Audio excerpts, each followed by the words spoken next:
just a little bit of context, and I think everyone in this room is really familiar with this and has firsthand experience, but we, in the recent kind of decade or so, we've been experiencing a crisis around salmon. And a lot of that's driven by environmental conditions, both in the freshwater and the marine and the ocean. And the ocean, when it's warm, that means there's less food for our salmon, and that's been really challenging for us, and it means lower returns.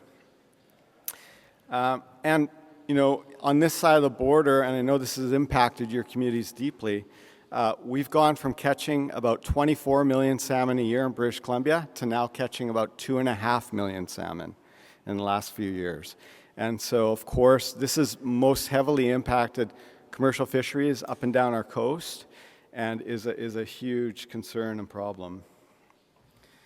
And so just a bit of background is when our salmon go out to sea, they spend anywhere from 1 to 4 years out in the North Pacific in the feeding grounds, and then they return, of course, each spring, summer, fall back to their home rivers. And in doing so, a lot of them hit the coast of Southeast Alaska and then swim down. And so here's a little bit closer up where you can see the Skeena and Nass rivers. And a lot of the most problematic fisheries that I'm talking about are on the outer coast there, just above Haida Gwaii. And so some context, you know, I mentioned we catch about 2.5 million salmon a year now. In Southeast Alaska, last year they caught 66 million salmon, and this is a fairly typical year. So big numbers of all the species.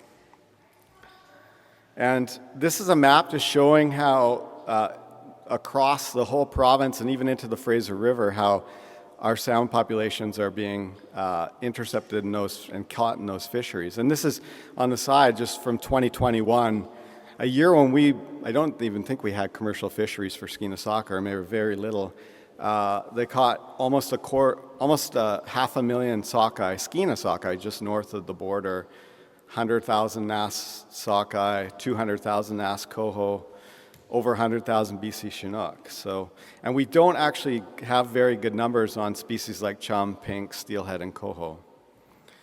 And part of the challenge is in a lot of the fisheries, they're required to release fish like Chinook and steelhead back to the water because of conservation concerns, but the fishery practices are quite different than they are here in British Columbia, where, as many of you probably know, well, our seiners they have to dip net out 50 or so fish at a time and sort out and throw unwanted or bycatch back into the ocean right away. Well, in Southeast Alaska, they're hauled over the side of the boat, crushed, and then there's a hole in the middle of the deck that they flop into. So most die.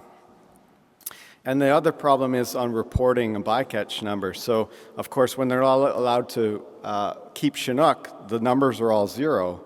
When they're allowed to keep Chinook, you know, they're catching 5,000-6,000 Chinook in an opening, right? So you can imagine a lot of dead Chinook are going back to the water unaccounted for.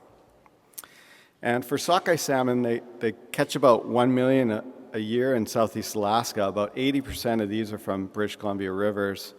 And they take about half or more of the harvest of Skeena and Nass sockeye, and usually up to about 30% of the run of Skeena sockeye a year. So in a lot of years when our fisheries are closed due to conservation issues, they're still fishing.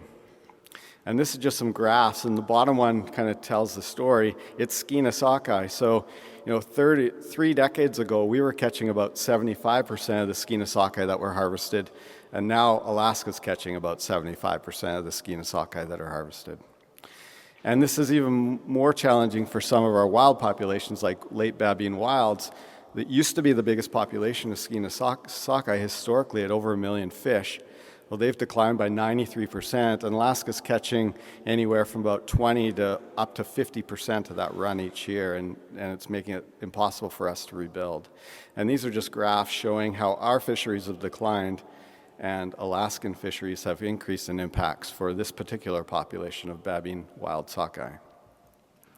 And the situation is also concerning for chum salmon. All over the north and central coast, including Haida Gwaii now, we have real serious concerns with our chum salmon. and declines of over 90% in some places. And we just don't know how many chum, BC chum, or North and Central Coast chum, Alaska is catching. And they harvested more than 15 million chum salmon just north of the border last year. And yet here we have no chum showing up, and we don't have any information of what's going on, really.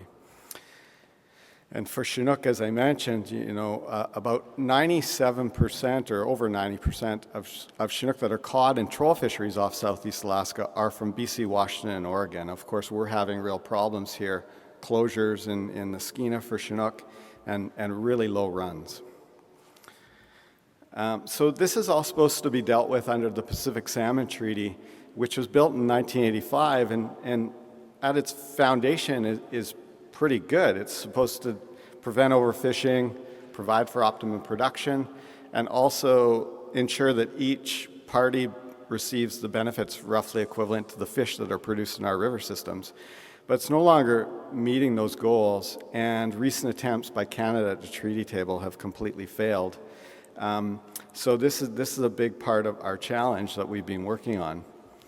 And of course, we've been pouring a lot of money. I know Indigenous groups, governments, and also the federal government and provincial government have been pouring a lot of effort and money into rebuilding our salmon populations in recent years. Lots of challenges with that, but we can't do this without Alaska's help. So really that's what we're asking here.